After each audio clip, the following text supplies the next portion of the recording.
Good evening, everybody, and welcome to another edition of the Sports Exchange. My name is Scott Morgan-Roth, the Motor City Madmouth, along with my right-hand man, David Levin. Welcome back to the big show. Hey, guys. How y'all doing tonight? All Great right. to be back. Well, you know, David, this is the dynamic duo. You and I, the other one's just taking the night off, okay?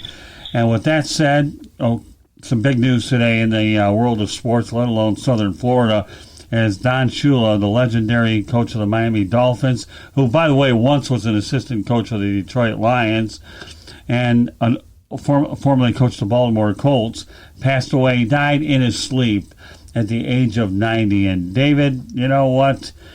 To me, Don Shula is as iconic as it gets in the sporting world, much less the football world. We've been getting all kinds of information and stuff from Miami Dolphins all day, so this is our opportunity to bounce on this and talk about our stories about Coach Shula. I was saddened. Like I told you before, when I got the news, my dad had called me and said, "Have you seen the news yet?" And I said, "No." And he told me that Coach Shula had died. I grew up as a child in South Florida. Don Shula is as iconic an individual any sport, like you said, when he, the great teams, the undefeated season, coached the Baltimore Colts, came over to the Dolphins, built a winning culture. As a child growing up in South Florida, Dad would take me to the equivalent of a training session where you would go out, you get some autographs, and you watch the players practice a little bit, and you get to shake hands. And I remember being a kid, and Don Shula would smile, but there was something about him that you always knew was he was a stern man and a fair man. That's something that I remember, even I think I was probably 6 or 7, that was impressionable on me. And then following him growing up as a kid and being a Dolphin fan before we moved to Jacksonville, there was nothing greater than watching the Dolphins play football. I believe that in his career as the Dolphins head coach, I think he only had 2 losing seasons. He had the 2 Super Bowl championships. Great men today had talked about him. And it's not just football. There were people all over the baseball scene, basketball, everybody that was in entertainment. Everybody, paid homage to a great man. Indeed, yeah. I actually found out about it from my colleague, George Eichhorn, who actually texted me this, and I was driving on the ocean because I usually like to take my meditating drives up A1A. And when George mentioned it to me, he said, "I have a feeling social media is going to be very busy today." And I had a chance to reflect on Coach Shula myself. Bear in mind, from 1982 to 1984, I was working for a weekly paper here in South Florida, and I actually had a chance to work with Coach Shula. And to me, I was an intimidated young journalist, okay, covering an NFL draft, and I ended up covering like 3 of those with the Dolphins. And you want to talk about a guy who is a giant. I'll never forget when I played in a media game with the Fort Lauderdale Strikers. They had the Fort Lauderdale Strikers staff against the media over at Lockhart Stadium on one of the practice fields. I suffered a sprained ankle. I was on crutches. And you wouldn't believe that when I never took time off, but I ended up going to Biscayne College, David, with a sprained ankle. And that's when I really got to see the soft side. Let's face it, Coach Shula was tough on me. I was young. I didn't know any better. But I will tell you this. When we had one of our nice quiet moments in his office, he says to me, "Scott, got to ask you a question. Should I cut you or should I put you on injured reserve?" I said, "Coach, to be honest with you, I would rather that you keep me on injured reserve because I was on the team because I don't want to be cut." So he said, "Okay." He is a iconic a man, like I said, as you will get. There is just something about him. It's that iron jaw, that look. There's a photo of him I saw on social media today where he's in the shadows, but the 2 Super Bowl trophies are behind him. South Florida became a place to be as far as the sports world because of Don Shula. Nobody else. Right. I can say that Dan Marino at Hampstead, Jimmy Johnson had been there, the college football scene.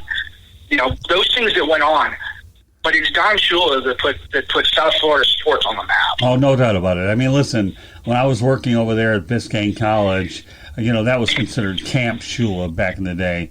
And, again, I enjoyed his press conferences. The problem was I was so young to appreciate those times. Although I learned a lot I shouldn't say that totally, David, because I learned a lot of lessons. He would tell me a lot of times. I asked him, Coach Shula, what made you the great coach that you are and why you've won so much?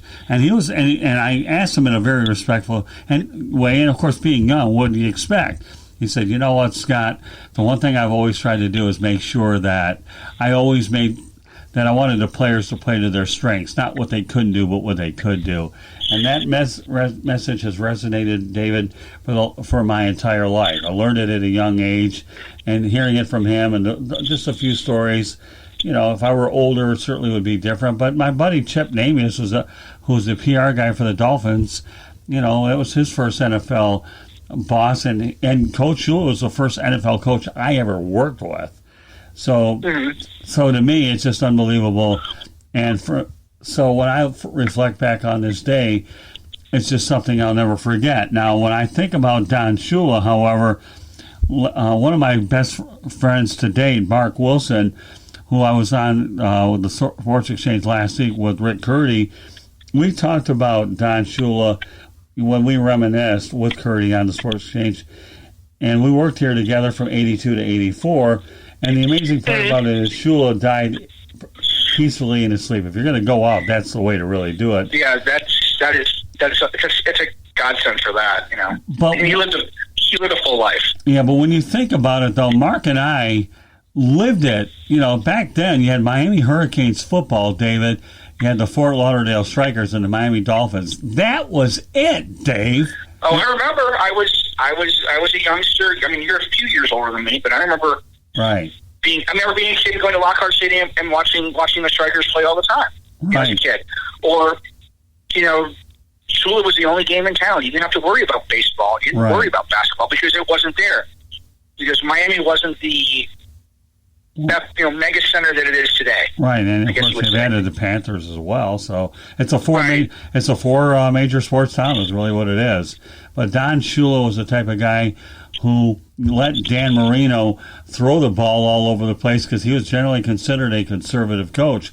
But when he drafted Dan Marino, it goes back to, I'm going to go ahead and play to your strengths, even if it means throwing the football all over the place. And then you surround it with Mark Duper, Mark Clayton, Mark Ingram, Nat Moore, you name it, and then you take a conservative coach and turn him into a pass-happy coach. That's how Dan Marino went ahead and got his records. And, when Jimmy Johnson took over, Dan Marino's passing numbers went down.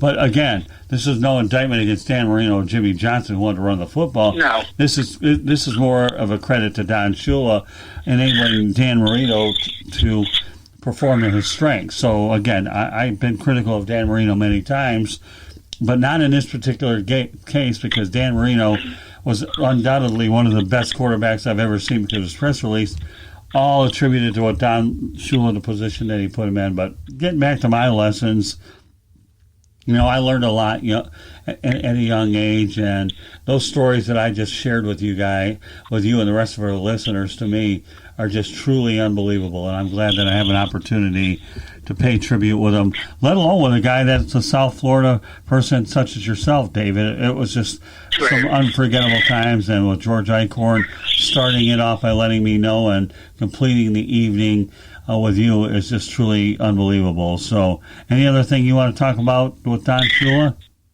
Well, one thing that I wanted to connect the dots, I know we're going to talk about the Jacksonville Jaguars later, right? But the Jaguars brought Doug Marrone in as an undrafted free agent, and he got his start, I believe, with the Dolphins. Right. Okay. Terry Robisky, who was the running back coach for the Jaguars, he started out his NFL career with I believe he started out with the Rams, but he was cut, and then the Dolphins picked him up.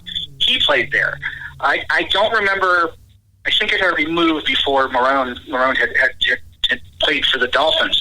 But I remember Terry Robisky being a 22, 23-year-old running back from LSU that was trying to beat out Tony Nathan back then. You know what? That's how far back I go. Yeah, I covered the Dolphins back then with Robisky, and I actually, many years ago, wrote a story on Tony Nathan. The one thing I used to do with Coach Shula is every time I wrote a story, I would always talk to Coach Shula, and he was always nice to me about giving me what I needed back in the day. In fact, all those stories that I have that are put away, those are probably headed for frames now. If I can find them someplace. But yeah, no, I remember doing stories on him, and I always used to go to Coach Shula, and with Chip Namias as a PR guy, who, by the way, trained Dan Edwards, who was an intern with the Dolphins. That thing goes full circle. Now, what I want to do... Well, we're going old school here, aren't we? Oh, you better believe we are, David. We're going old school.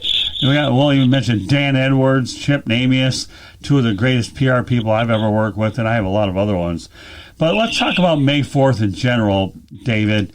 10 years ago, I lost somebody who was an uncle to me, a family member, and a mentor on May 4th of 2010, Ernie Harwell, the legendary, iconic Detroit Tigers broadcaster. So now May 4th has a meaning to me for two of the wrong reasons. Shula died at the age of 90. Ernie Harwell died at the age of 92. Ernie would have actually been 102, and Shula's 90. So when you talk about situations that came full circle, now Ernie Harwell died of bile of the duct cancer, which is an uncurable form of cancer, and my relationship with Ernie Harwell was like a family mentality. But I don't want to take away from Don Shula's day. It's just ironic how the two dates are interchangeable or interconnected 10 years apart. What's important about that for you, Scott, is it's two men who impacted your career and your life. You and I, anywhere else does cover sports, we're very blessed to do what we do. We need lots of people in passing or whatever it is. It's the relationships that we build over the years that we keep and maintain are the ones that impact us the most. And evidently, Don Shula and Ernie Harwell both impacted you in that same kind of, off the field family mentality. I mean, it had that kind of impact on you in your life, not just in your career, but in everything else you do. That's pretty special. Well, Don Shula, amazingly enough, as straightforward as he is, to be able to show an interesting moment when I'm on crutches, I'm sitting in his office at Biscayne College, and I'm having a lighthearted moment with him. It's just unreal. I mean, and it's almost like when I told him how I did it at a Fort Lauderdale Strikers media/staff game, it's almost like you got a kick out of it. It wasn't so funny being on crutches, but let me tell you what, there was only like myself and another journalist in his office, and it was and there was a little bit of a drizzle on a Sunday. And I'm going to tell you, that guy had 2 or 3 a day practices back then. Had the patty cake baker's man training camp rules. These guys, they took a beating back then, David. Yeah, that was dash. I've heard those stories. Larry Zonka, who we all know was a mainstay with the Dolphins in the 70s. He helped establish the Jacksonville Bulls here in town. Okay. And they interviewed him, as he was trying to bring the team here and trying to get everything organized and whatnot. And he tried to do the same things that Shula did to maintain integrity and class and to build the football team. Granted, the Bulls lasted 2 years, but he impacted everybody that he came in contact with. Larry Zonka spoke really highly of him. It was a really nice tribute that was on social media today. There was a picture of the two of them. Don was in a wheelchair for the longest time, and he had lost his wife several years before. Right. A great family man. Mike Shula was the quarterback's coach here in Jacksonville, I believe, for a year or two. I had the privilege of meeting him once, and he was just like his dad. Same demeanor, just that look. It's a sad day. It really is. That's all I can say. The Jacksonville Bulls, boy, there's a name of the pass on, David. Yeah, I'm kicking it old school too. Yeah, well, again, that's what this is all about. It's all about reflection. When I can talk about Ernie Harwell in the same broadcast as I can Don Shula, yet ironically interconnected because of the day that they died 10 years apart. And then I can incorporate Mark Wilson when we actually talked about this last Wednesday, and only to find out that Mark and I were on Facebook today and we exchanged a couple of messages that we both lived this together. He said, "You sure?" Mark's quote was, "Yes, Scott, we sure did." That's pretty amazing how this whole thing comes full circle. So, Coach Shula, all I can say is rest in peace. I appreciate the lessons that I learned from you, and some of the responses that I've gotten on my Facebook page from people that look at this thing. To me, it's just overwhelming to fathom what this entire day has really meant overall, David. Definitely. It's amazing how we can take a deep sigh, David, and process this whole thing. You and I can joke around and kid around, but this is one of those shows where we can take a deep sigh, David, and we can reflect and be thankful that, we're having a very unique, exceptional, neat broadcast to really reflect on lots of different ways. It's those things that you remember as kids. Like I said, I took a deep breath because I remember being at the ball field with my dad. Right. And we would watch the practices, and we would go to the Dolphins games when we were kids. And, there have been some issues in the last few weeks. And, right. It's sobering. Is that a good term, I guess? That's appropriate. Yeah. It's a sobering experience. So, so Dad, when you listen to this, I love you, man. Okay. Anyway, let's switch gears a little bit. No, it's okay, David. It's okay to say that. For all those folks out there, it's okay. Yeah, it's okay. It's okay. And you know what? I got to say this. When I posted this, my mother right now, who is seriously ill with COPD, shared it, and I think she probably had an opportunity to share this moment with a lot of her friends. And Mom, I love you very much, and I'm glad that I can share this story while you have an opportunity to appreciate it. My mom's right now on borrowed time, and I'm, it's unbelievable when we all have to face the inevitability of a parent going away. And I'm praying that I have a Mother's Day with her this Sunday. Although with her, she's a warrior. I wouldn't put nothing past this woman, anyways. But it's okay, folks. So now I know where you get it, right? Yeah, I don't know. Who knows where I get much of anything anymore? I don't know. But she's a really resilient woman, and but it's okay to have a broadcast when you can reflect. I don't like to get emotional because then I think I'm inhumane. But if I do, well, so be it. There's always a time and a place for it. But tonight, I have Ernie Harwell and Don Shula to be a part of it. And you and I, the way we're working together and how much fun we have doing these broadcasts, it's good to be able to reflect with an esteemed colleague like you are. So, but. Thank you. Yeah, so. Okay. But anyways, now that we've talked about Don Shula, we're going to take this broadcast 5 hours north of I-95 and talk about the Jacksonville Jaguars. And David, you have a bunch of updates, so why don't you go ahead and fire them off? So, as everybody knows, we are past the progression stage, so to speak, where we've gotten through the first waves of free agency. We've jumped into the NFL draft. Straight into the deep end, and the Jaguars did pretty well. And now we have a team that is preparing for the season, albeit different, just like everybody else, where their meetings are virtual, they're still doing virtual workouts, but they're still preparing as if everything is normal.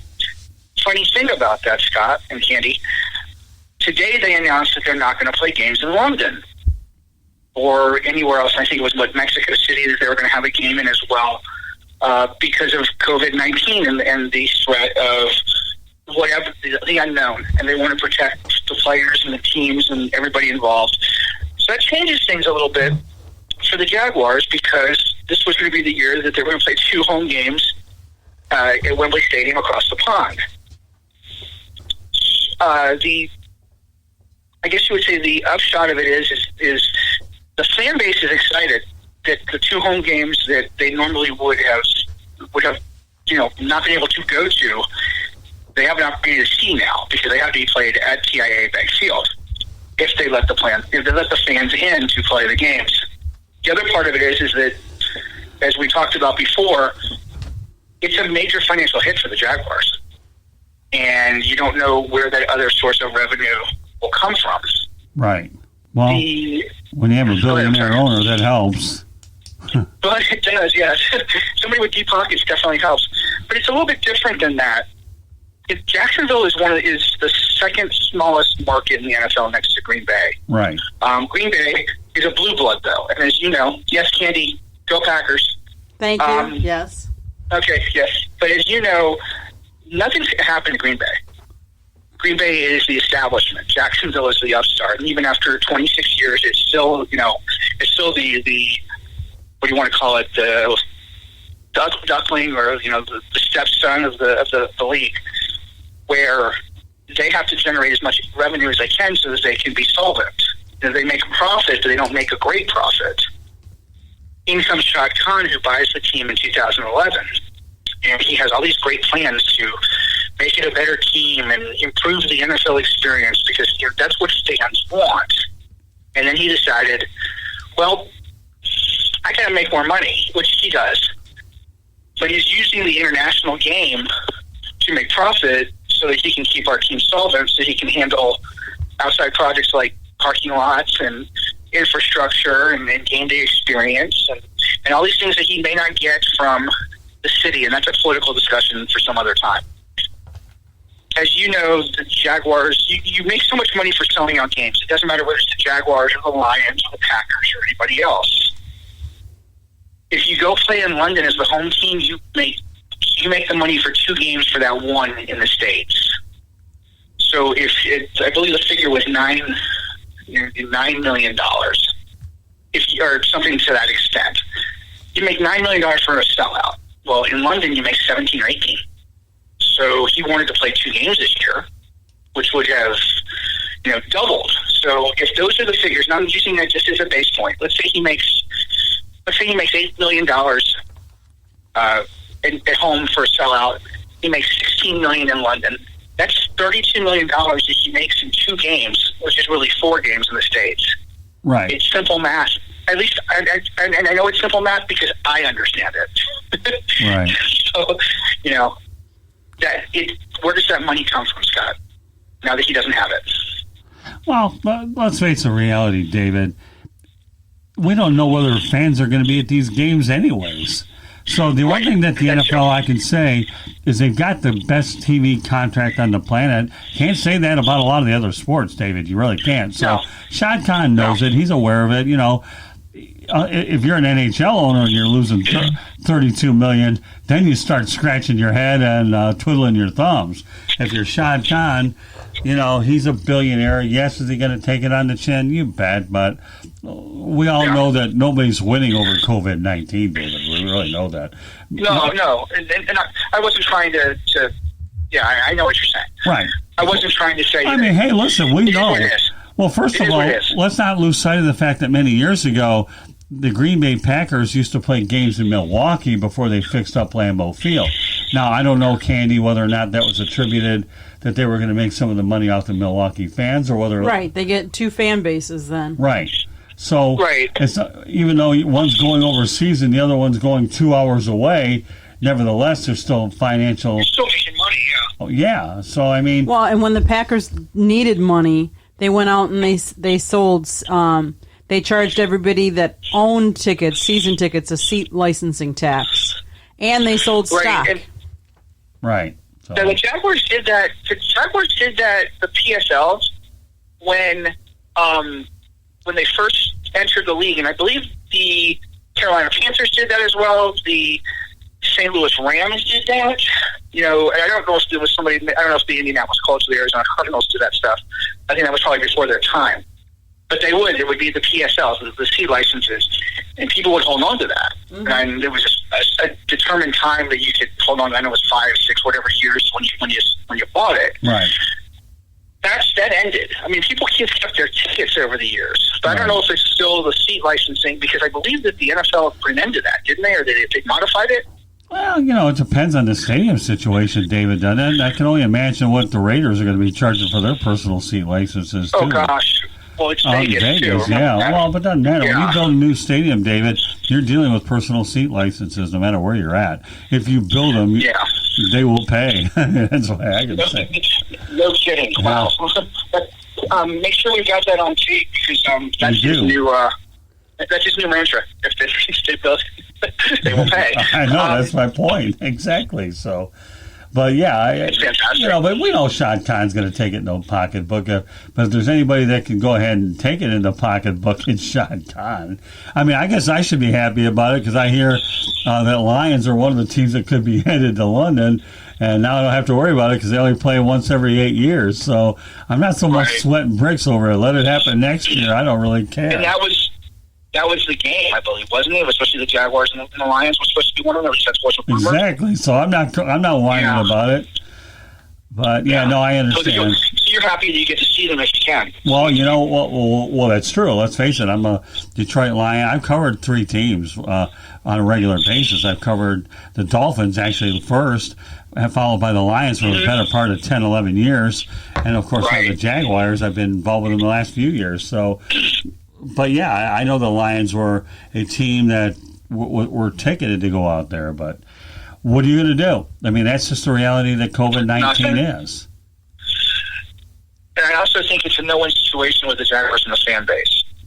And the reason why I say that is that, first of all, there's always something to complain about with this organization. And I'm just calling it, I'm calling it like I see it. I'm not sugarcoating anything.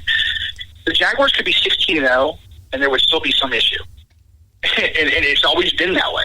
Yeah, but David, it's a smaller town. What do you expect people in a smaller town? Well, that's why I was trying to make that connection. Though it's a smaller town.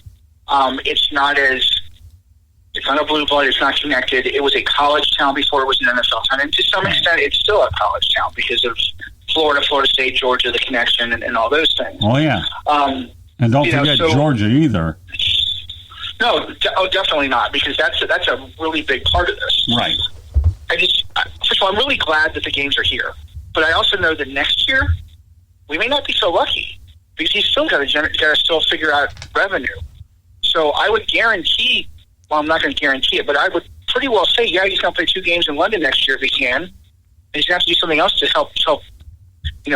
Bring up more revenue. I don't know how they're doing that. Well, you know what? Let's not lose sight of the fact, David, when you have a billionaire, okay, that if anybody will figure out ways to do it, it'll be Shad Khan. I mean, I know. Well, it will be him. It'll be him. Yeah. Right. Yeah. So I know where you're coming. You make a lot of valid points. You really do.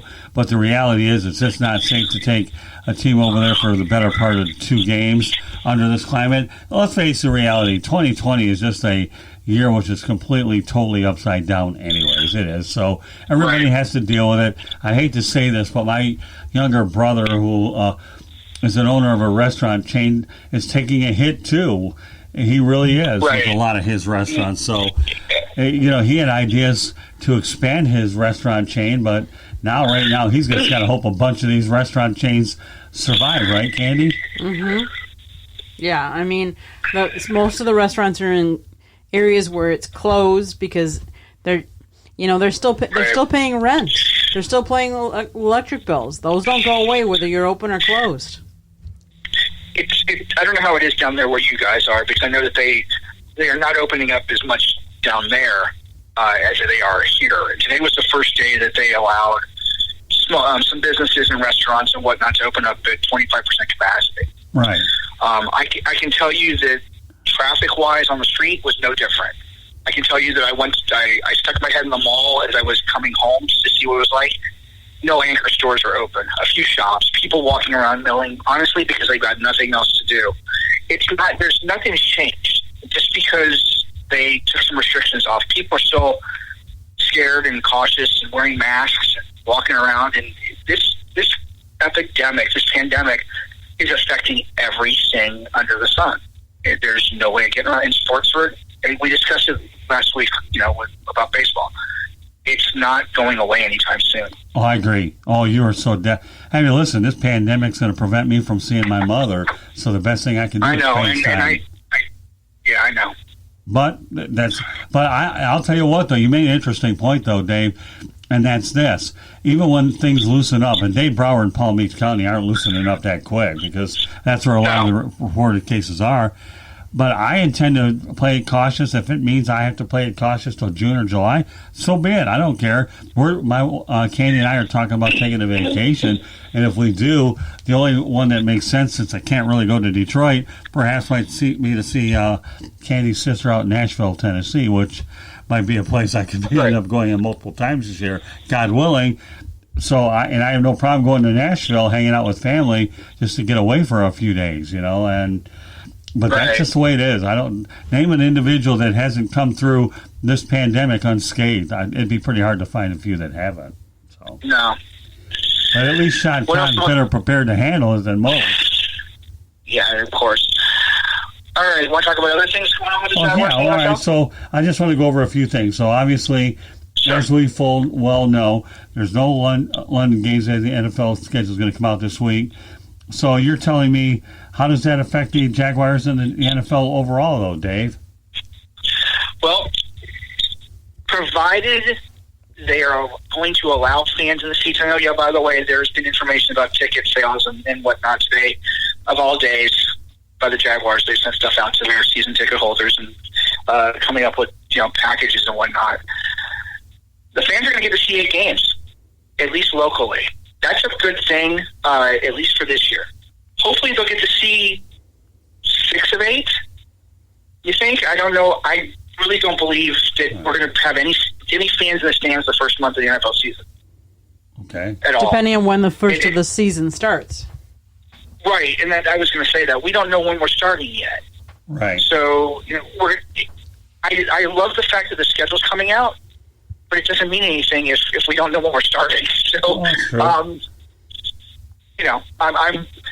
I'm excited, but I'm also very cautiously optimistic, and I haven't felt this way in quite a while. Well, I mean, nobody has, but when you think about the overall picture, David, the international series has been canceled. There won't be any games at Wembley Stadium. The $32 million will be lost. So there's no question that this whole thing is taking on a It's not just for the Jaguars, by the way. It's not just for the Jaguars. The Dolphins and the Patriots were supposed to play there this year. Right. The Falcons Broncos too, I believe, right? Falcons were supposed to play, right. The Broncos and the Falcons. So there's 4 other organizations that are feeling this as well.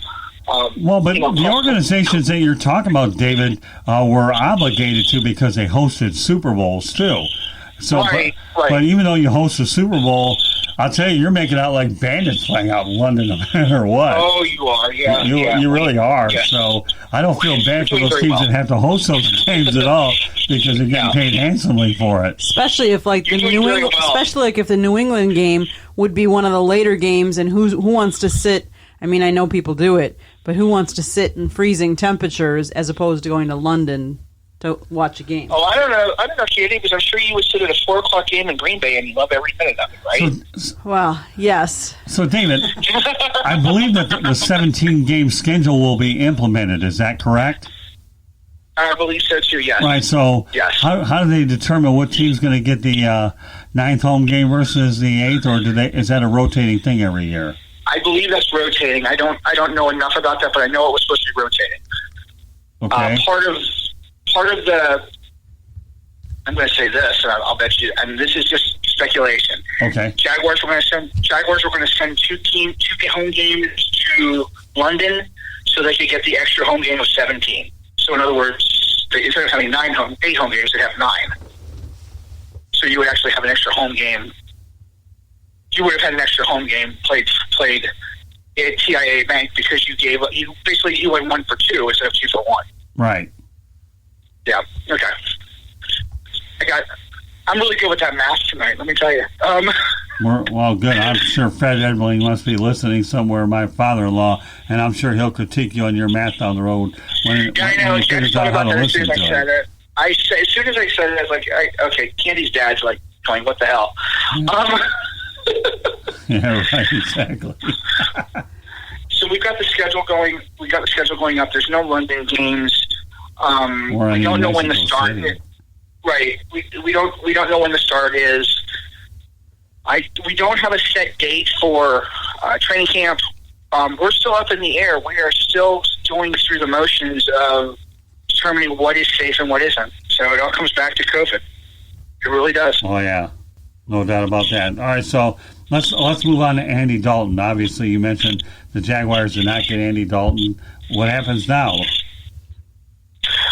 First of all, I never saw him even thinking about going to Dallas. That was pure genius. That's a great move for him.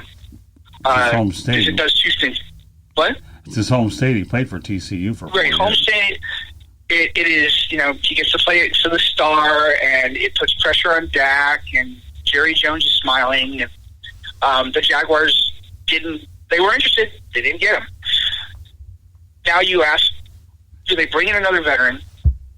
Do they stay where they are with the 3 quarterbacks, with very little experience at the position?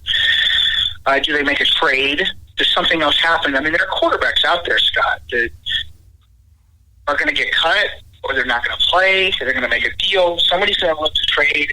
And the Steelers, I'm sure, will try and find a backup quarterback somewhere.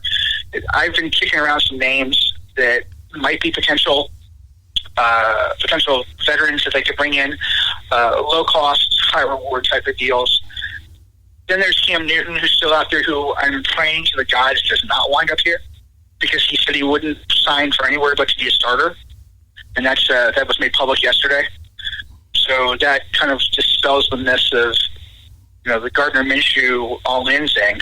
So I don't think the Jaguars would entertain that. Plus, I don't know if they can afford him. Well, we'll see if he changes his tune the longer he's on the unemployment line, like James. That's true. That's true, because if he stays, the longer he stays on the unemployment line and somebody gets hurt in practice, he's not going to care as long as he gets an opportunity. What do you think about Josh Rosen possibly being traded to the Jaguars? And I'm throwing this out because Josh Rosen is like the no man's land quarterback right now, who had so much potential and isn't doing a lick of nothing. I would love to see it, if you want to know the truth. I would. Why not? Like the guy's got a raw deal, David, in Miami and Arizona. By the way, that's a drive-by because I wanted to hold it just for that reaction. Right. No, I hear you. Yeah. Would love to see it. He deserves a chance to go somewhere where they want him, and I think Jacksonville would be an ideal place if they could get him. And it's not like there isn't a history of quarterbacks going up and down I-95. If you need any lessons, go to Chad Henne. I think he played for the Dolphins at one point, right? Jay Fiedler. I forgot. Jay Fiedler. Jay Fiedler played for both. Chad Henne played for both. Right. Why not Josh Rosen? Luke McCown probably will be the name thrown around there. There will be a quarterback somewhere that is going to surprise you, that will get cut. The Jaguars have to bring in a veteran, just for the simple fact that do you trust Josh Dobbs to run your offense if Gardner Minshew goes down? I mean, Gardner Minshew is still questionable as a starter, but Well, David, the Jacksonville Jaguars are doing what you said. They're taking a wait and see. I know you indicated earlier when we spoke that you don't think they're going to do anything, and they're going to go to camp with 3 QBs, and that's it, right? I really do believe that. I think that they did. They did show interest in Dalton. They didn't get Dalton. If Dalton was their only target, then yes, they go into camp with Minshew as a starter, Dobbs as a backup, and Jake Luton. Right. Jake Luton. Let me get that right. As their third guy. That whole group there just excites me to no end. But I think that's what's going to happen. Well, again, this group is all well and good, depending on when you look at how the other players that they drafted fit in. And again, you're only looking at, David, a 90-man roster, right? Not 53. Right. You don't know who's coming and who's going. Right. No, I get it. It's not, but Cam Newton, well, you brought him up, so if I were Cam Newton, he needs to eat humble pie, realizing that he's damaged goods. Nobody has a really decent injury report on him anyways, and until you have a team doctor that actually examines him, he's going to be sitting a little while. So he needs to somehow, some way, take the Jameis Winston route. But will his ego and pocketbook or greed take precedent over common sense? Well, we'll find out. Scott? Yes. Scott? Yes. Blake Bortles is still out there. Oh, yeah. Candy just grimace. Hey, laugh at it all you want, but I won't I'm be shaking my surprised. head. No, I'm not laughing. I'm shaking my head. I have a really reason that there's an outside chance that the longer he's out there, they could bring him back. At least they're not expecting him to do anything. You're not hearing anybody say no. How about that? Why? Well, so with that said, has there been any reaction or conversation about Blake Bortles? Not that I know. I just know I know in social media people get around about it because he's still out there. Right. But the longer it's there, the more it makes sense. It's also ironic as hell. Yeah. He'd be backing up the guy essentially that replaced him. That's fantastic. Although we actually thought it was Nick Foles instead of Gardner Minshew. But ultimately it was Gardner, right? I know. Right, no, that's great. You can't write that any better. We media guys love Blake, you know that. Let me tell you what, you brought it up. I've been up there for the last few years. Blake Bortles, one of the nicest people out there. And more importantly, don't forget the fact that he did win a couple playoff games. Say what you want about him, but some of the better quarterbacks out there haven't won a playoff game, and Blake Bortles got a couple of them. You're right. He won playoff games, and that's what matters. Yeah, I mean, he's won playoff games over a lot of quarterbacks that never have. So Blake nearly took you to a Super Bowl. In fact, I got to tell you something funny. I'll never forget Mark Blumenthal was really when he went up to New England to cover a game, and he thought there's a Super Bowl possibility for him. But a few minutes to go, nada. Yeah. Blumenthal was so excited to go to New England. Oh, I know. I remember he was tickled about it. He was just like, I'm going to go see the game. I'm like, okay, well, great. I'm not. I don't. But there was genuine excitement in his voice, and I mean, anybody wasn't that there? Mark, oh yeah, yeah. Oh, it was great. It was unique. If there's one to say that. Yeah, Bluey, he's a good guy. He's unique in his own way. He's great. But he's great. Like you, he's a good friend. The only difference between you and him is you got the broadcast, he didn't. So, oh well. Gotcha. Okay, so we'll keep a chair warm for him down the road, though. Well, other things that are going on in Jacksonville. Yeah. Okay, Leonard Fournette and Yannick Ngakoue are still on the roster. Now, they tried to trade both of them over draft weekend. Did not get any real... They cast their lines, didn't get any bites. I get a feeling both of them are going to be on the roster once the preseason starts, and I don't see them being traded. Is that good or bad for the Jaguars? I think it's good. You just don't let good players get away unless you get a halfway decent value. If anybody thought that Yannick was going to end up getting the Trent Williams treatment, it wasn't going to happen. No. The Jaguars, he's too good of a player. He really is. And whether he likes it or not, either you're going to play there or you're not getting paid. Right. He talked himself out of it, too, though. He used social media hopefully to his advantage, and it all backfired on him. Yeah, well, nowadays everybody does, so join the club, Yannick. Right. No, well, I thought he was going to get traded until he had that tirade on Twitter, and Tony Khan basically told him, shut up, I can't trade you.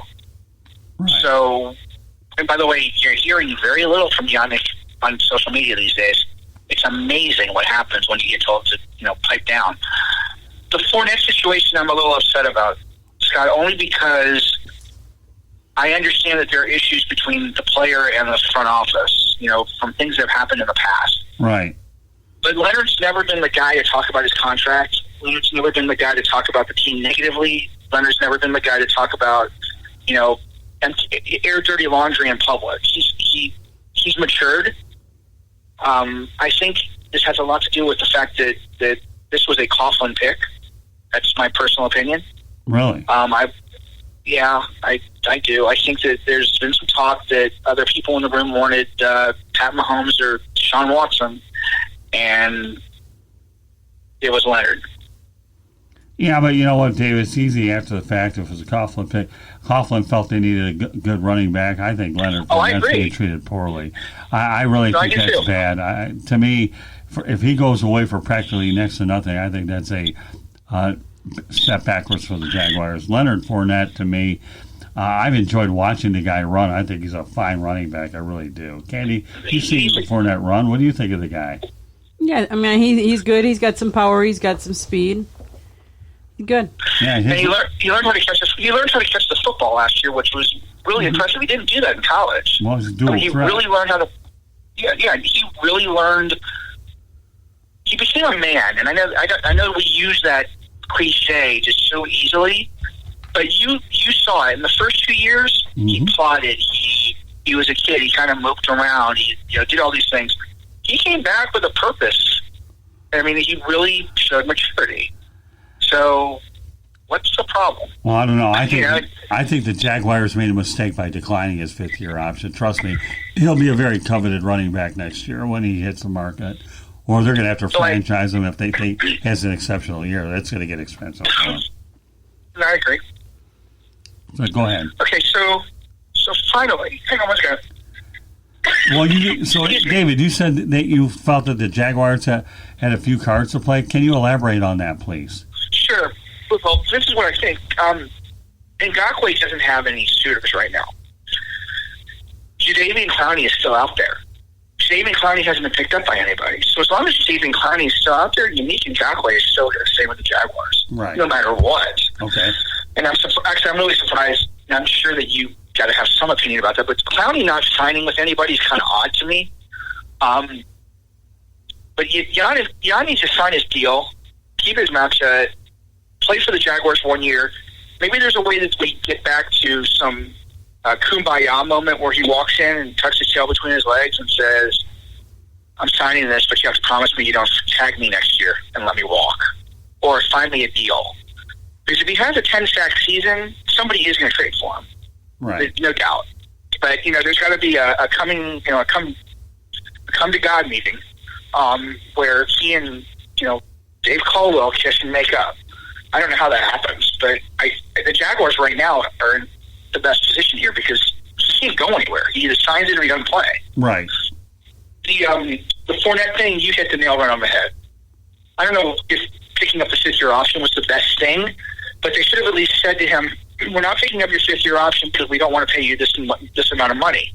However, if you reach these certain goals, we're willing to negotiate a contract with you. And I don't know if that happens. Yeah, I don't know. I mean, if they don't want to pay $10 million to a running back. That's the deal. Well, number one, he's got a lot of carries, so we're going to sit here and hold the amount of mileage that you had on him within 5 years and then kick him to the curb. I don't know.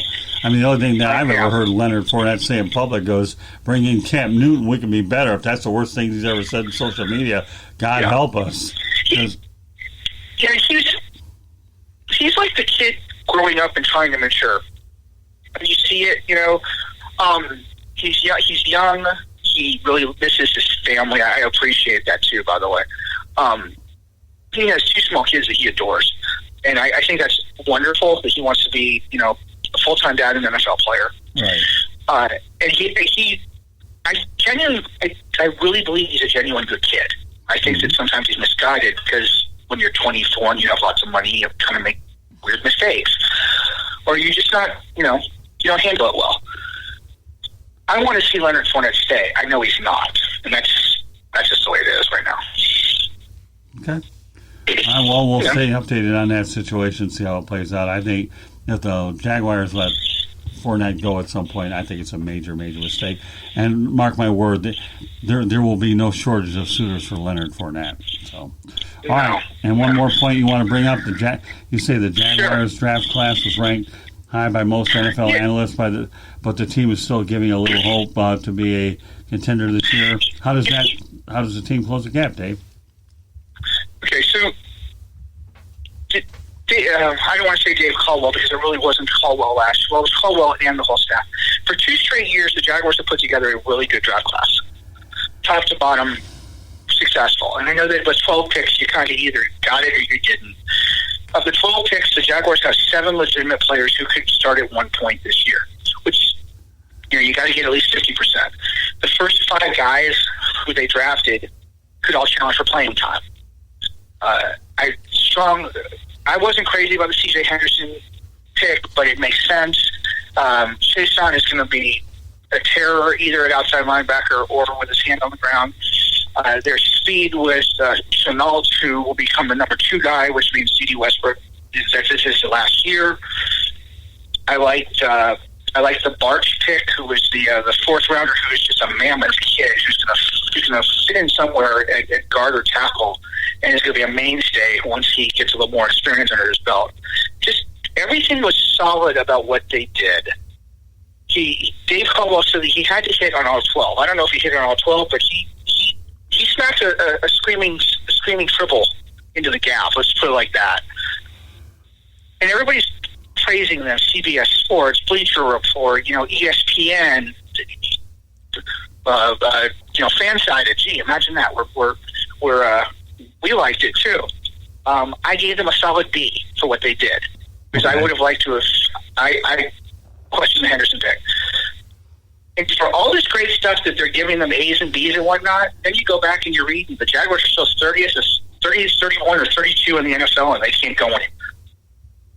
So where's the balance? Because you're blogging the draft class, but you're saying the rest of the team sucks, essentially. Yeah, I really don't understand it. The only thing I can say about this, David, is this. Dave Caldwell and Doug Marrone are still on the hot seat, no matter how good each of these last two choices are. Definitely. You hit the nail right on the head. It's not, it's a prove it. You can get all, was it 22 first round picks on the starters, and unless they all work together, it doesn't matter.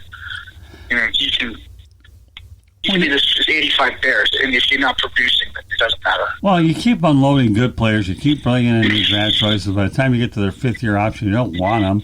I mean, think about it in Detroit. One of the opponents of the Jaguars, we know that Bob Quinn and Matt Patricia are down to their last year. Mrs. Forrest either said win or else. Same thing, yes.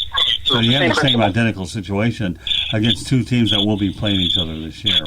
Once every 4 years, and then once every 8 years in that location. That's how the schedule works. You are really excited about that.